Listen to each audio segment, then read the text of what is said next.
Hi, I'm Lisa Braithwaite, public speaking coach and trainer. I mentor entrepreneurs and professionals to build their skills and confidence in order to build their businesses through speaking.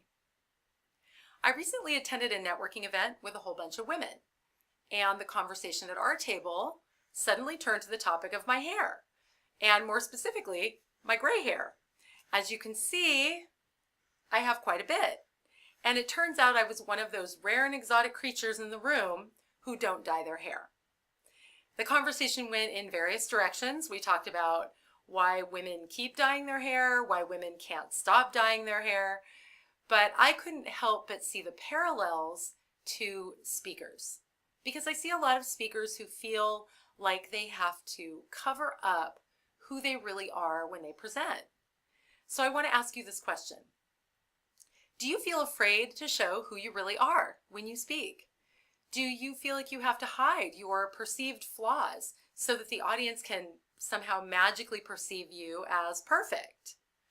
And if that's the case, I want to share some thoughts with you. First, a story from my own life. I have always had a lisp. From the time I was little, I went to speech therapy, but I didn't like speech therapy. I had other things I wanted to do, like recess, so I faked it in speech therapy so that they would let me out and I didn't have to go anymore, and I never fixed my lisp. After a while, it just became a part of me.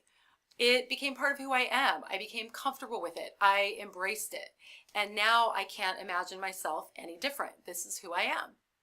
So my first thought is, can you look at some of the things that you're judging yourself about, that you're criticizing yourself about, and perhaps consider embracing those things. Perhaps consider letting those be part of who you are and not hiding them and not covering them up anymore.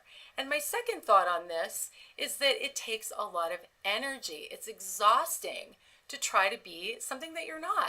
And when you get on stage and you allow yourself to just be real and authentic, not only does your audience appreciate it, but it's so much easier. It's so much more relaxing and comfortable just to be who you are and not put on a big show and a big pretense of being somebody that you're not.